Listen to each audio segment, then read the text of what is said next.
Présidentielle française n'est que dans 13 mois, mais la bataille est bel et bien lancée. Hier, on a appris que Nicolas Hulot se présentait à cette élection. On attend sans doute la candidature de l'ancien Premier ministre Dominique de Villepin. En tout cas, pour l'instant, il dévoile son programme. C'est déjà ça. Ouais, aujourd'hui, à 11h, Dominique de Villepin, ancien Premier ministre, dévoile donc son programme. Mais aujourd'hui en France, on donne déjà les grandes lignes.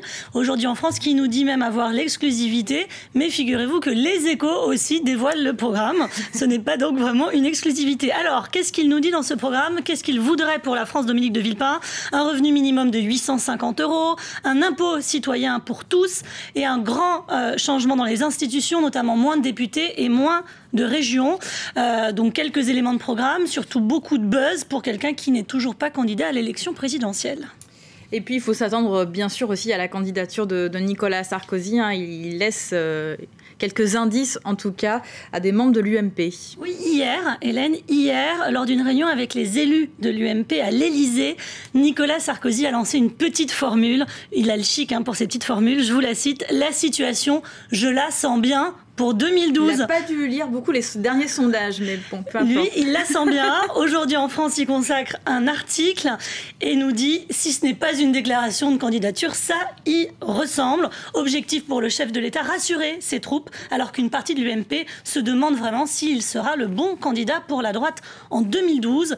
Dans Libération, un article sur ce sujet aussi et ce témoignage d'une élue qui a assisté à la réunion. Il y a longtemps que je n'avais pas vu le président si serein. Je l'ai trouvé attentif et courtois. Et pour une fois, Libération distribue un bon point au chef de l'État. La droite veut un chef sobre et sérieux. Nicolas Sarkozy fait le job. C'est rare pour être souligné. On s'intéresse maintenant à la une de Libération avec un sujet qui concerne la prostitution. Je vous la montre, cette une. Prostitution, putain, encore une loi. Une loi donc sur la prostitution qui pourrait créer un délit d'avoir recours à un service de prostituée, ça serait un délit. Alors qui concerne les clients exactement. Et le rapporteur de cette proposition de loi, c'est Guy Geoffroy. Il fait une comparaison avec la Suède. En Suède, ça a été mis en place. Et figurez-vous qu'à l'époque, c'était en 99, seuls 30% des citoyens approuvaient cette mesure. Aujourd'hui, en 2011, 75% apparemment, selon les chiffres de Guy Geoffroy, 75% des Suédois approuvent cette mesure. Donc pour lui, elle s'est révélée efficace en Suède, puisque la prostitution de rue, selon lui, a diminué de moitié depuis 1999.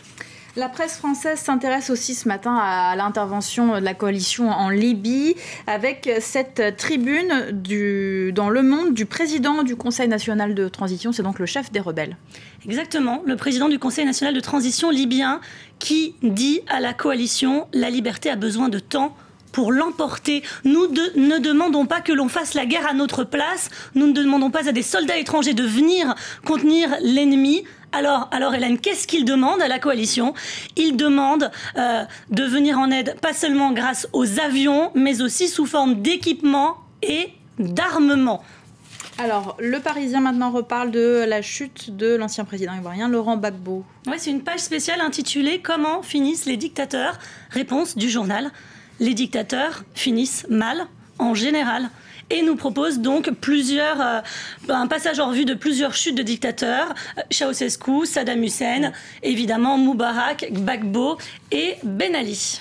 Alors plusieurs pays sont touchés par des soulèvements, sauf le Qatar, c'est dans le Figaro.